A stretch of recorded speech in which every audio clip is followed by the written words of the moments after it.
Good afternoons now. Resistance versus impedance.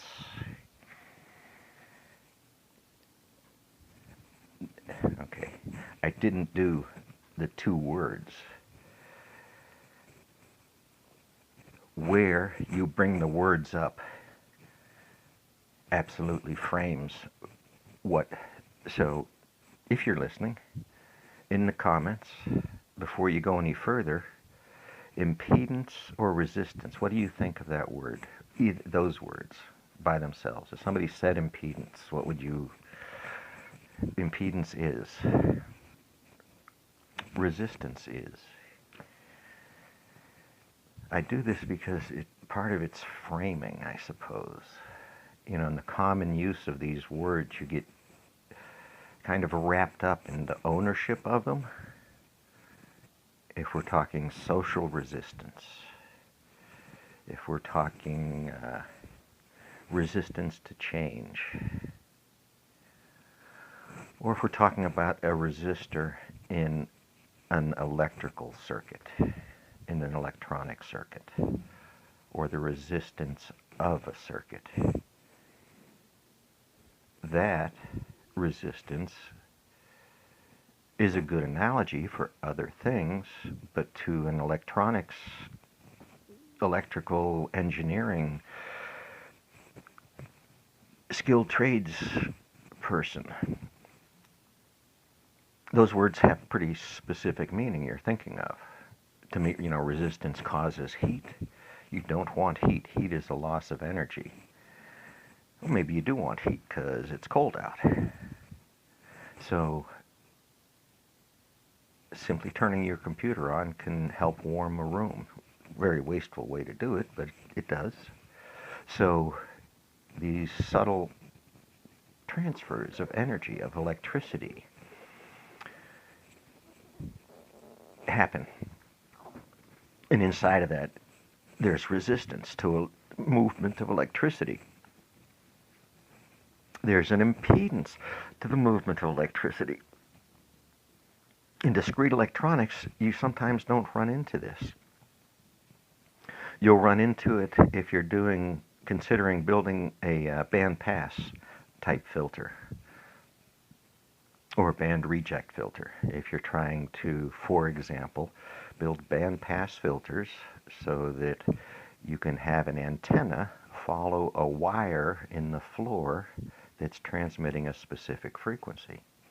So if you have 3 wires and they go out in 3 different directions, you can say follow frequency 1 and turn those little filters on for frequency 1 and find it and follow that wire through the floor.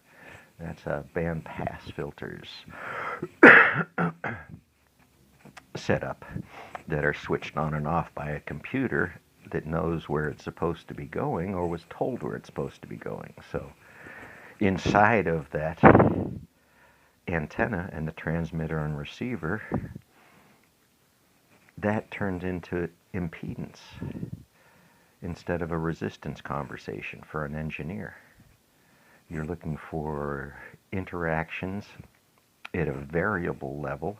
Hopefully you can find the frequency to begin with in the floor and then try and follow it and keep that little antenna tracking on top of it so it doesn't crash into something. So this idea of impedance for a typical electronics engineer is, depending on where you are, impedance matters in super high-speed circuits. The board that your little CPU sits on is absolutely designed around the rules of impedance and field interactions, EMF forces, and current transfers that generate those EMF forces. So this impedance thing is a form of resistance.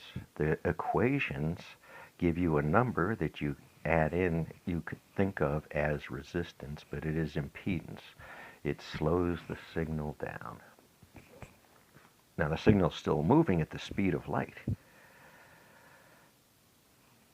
So No, it's not easy. Electricity moves through conductors. We're aware of copper wire, aluminum wires. Aluminum is very common because it's cheaper than copper.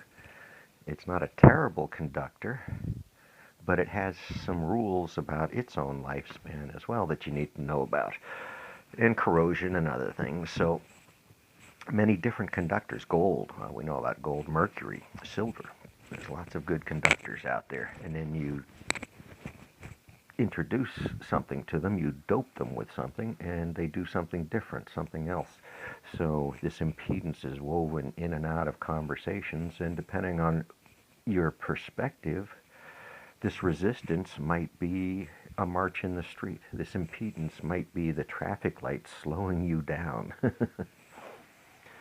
So there's some impedance, there's some resistance. But when you get into conversations about particles, energy, and the different spectrums of energies, the electrons that move, the photons that move, the gamma, the alpha, the beta energies that are existent and extant in the universe, those things are there. The challenge to think of space is it is not empty. In between all those stars is something. It's not nothing. There's a little bit of nothing mixed in with the something. That something causes impedance. It causes reflectivity, refractivity. It causes many different types of artifacts that the measurement sciences over how many generations?